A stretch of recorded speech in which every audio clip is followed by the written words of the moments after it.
What's going on YouTube? Three Sons RC come back at you with another bench video. Now, what we're going to be installing today is actually the hinge pin kit block from M2C Racing.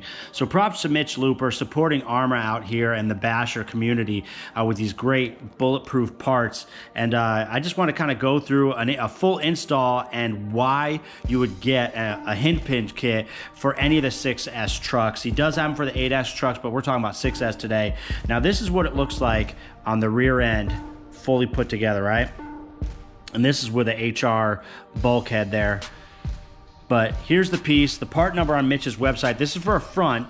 This is for the 3125 for the hinge pin kit. And we're gonna be installing this fully. Now let me go through what comes in the kit. Now it comes with an A block and a B block. Obviously if you're doing the rear, it's gonna come with a C and a D block. It comes with strengthened hinge pins. And what these do, they're hardened steel. They're gonna be a lot stronger for you than your stock. And what that does is really helps out when you're bashing so that the arms don't break loose. It comes with some wriggler nuts for the front side here. And then it comes with the locking bolts. The wriggler nuts go on this side, and then the locking bolts go on this side. It is highly suggested that you use red Loctite for the wrigglers. And then you got the Delrin spacers that go all the way around, and then the 4 screws that go into the diff cases. Now, keep in mind, a little tip here, if you are using the HR bulkheads, you do have to use a little bit shorter nuts than the ones, or a little bit shorter screws than the ones that Mitch includes in there. So that's a little pro tip there, because these will be too long for the HR bulkheads. But yeah, we're gonna be installing this today real quick. And like, comment, subscribe over Three Sons RC.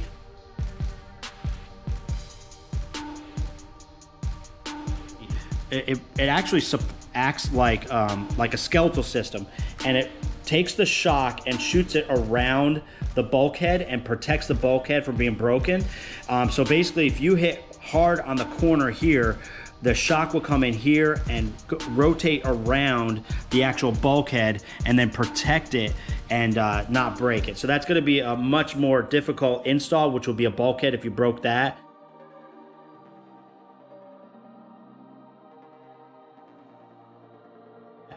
So this will protect that, save you a lot of money, a lot of time. Now, before we get started, guys, let me show you how to actually take the front and the rear end off of the truck in 2 big chunks, so that way you can work on this.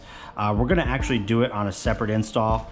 Here's the finished product right here, but I want to show you what screws you need to actually detach from the truck in order to move the front and the rear end off. Obviously, you're going to do this brace right here for the center mount, so you're going to take this screw off. Depending upon the type of brace that you have right here, an easy screw to undo would be this one right here, or you can do that one right there for the center brace, or the chassis brace. So you're going to undo those. The steering servo mount right here. These 2 screws right here, pull them out completely. And then you're going to take off the front bumper. So you'll take off these 4 right here, all right, and the front bumper, and then these 2 right here. And if you have a metal brace right here, these are most likely going to be Loctited, so you want to use a torch right there. But if it's plastic, do not use a torch to remove those. They're going to be not Loctite in there. So undo these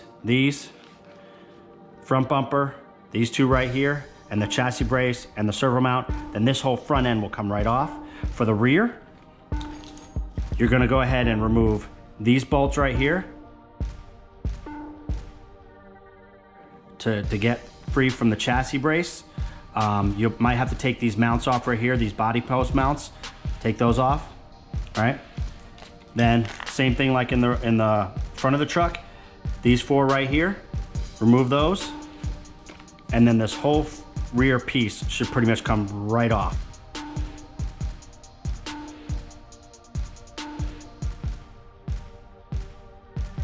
All right, so now I've gotten everything laid out, ready to go to install this hinge pin kit.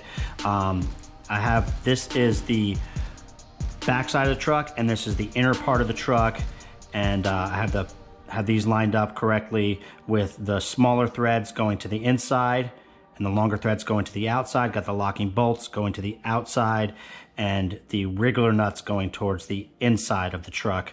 Now, a couple things I want to point out before we get going is these great little Delrin inserts that Mitch has put in here. Now, the reason why he went with Delrin inserts as opposed to doing it just all metal, because the problem with going all metal is that no matter what type of metal you use, it will eventually wear out. With a lot of hard impacts, it will wear out, and then you'll have to get rid of the whole hinge pin block.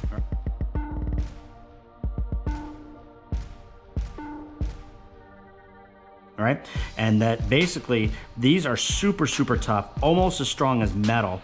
You know, these Delrin inserts, they're super durable, and it comes with a couple extra in the pack. I think just one, but you can buy some more off the site, and they're just, you could do, if you ever wear one out, you can just pop them in and you don't have to throw away the new piece. First thing we're gonna do here is we're gonna attach this B block to the actual bulkhead. Now, the lettering is always gonna go towards the inside of the truck with this cutout going underneath the drive shaft right here.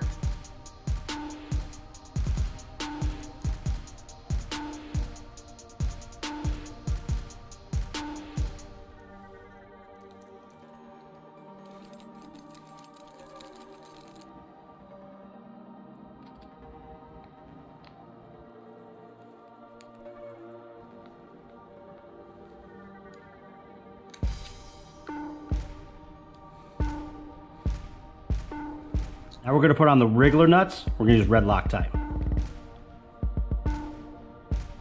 And you put it onto the shorter thread.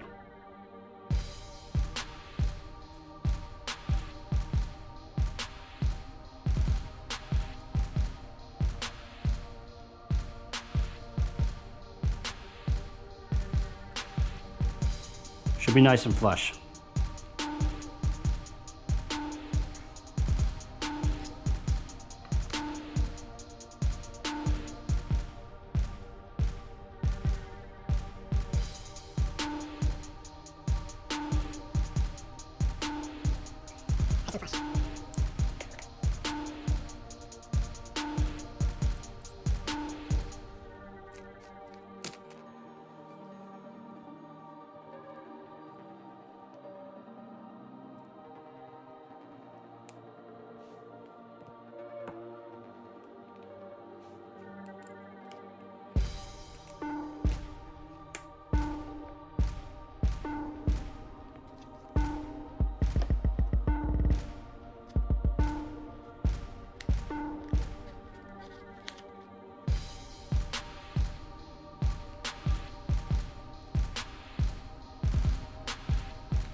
See how that bolt floats back and forth? That's when you know you got it to the right level of tightness. Where it doesn't slide back and forth, there's no movement up and down, but yet this still floats. You don't want to over tighten them because they're designed to float back and forth to remove dust and just to kind of allow proper movement. And that's Mitch Luber's design there. So don't tighten them down so much that they don't move. That's pretty much it, guys. This is a full install now of the front and rear hinge pins. They're gonna be exactly the same, just slightly different part numbers. I hope you guys appreciate that. Like, comment, subscribe. Just a couple quick pointers at the end here. Make sure, again, to make sure these float a little bit. Don't tighten these up too much. These little bolts should float back and forth when you do turn those. Red Loctite on the back. Make sure the lettering is to the inside. Hopefully you guys appreciate that. I showed you how to take the front and the rear end off of the truck. It's just a couple bolts. It's nothing too complicated, and then it comes off in big pieces. You know, then there's subtle things like, you know, removing shock towers and stuff like that, that you might have to do body mounts removal just to kind of get at the pieces. But for the most part, you can keep a lot of it together when putting these together, because you're gonna be just pulling the pins out. So hopefully this is helpful for you guys. Like, comment, subscribe. Appreciate y'all. Three Sons RC, peace out.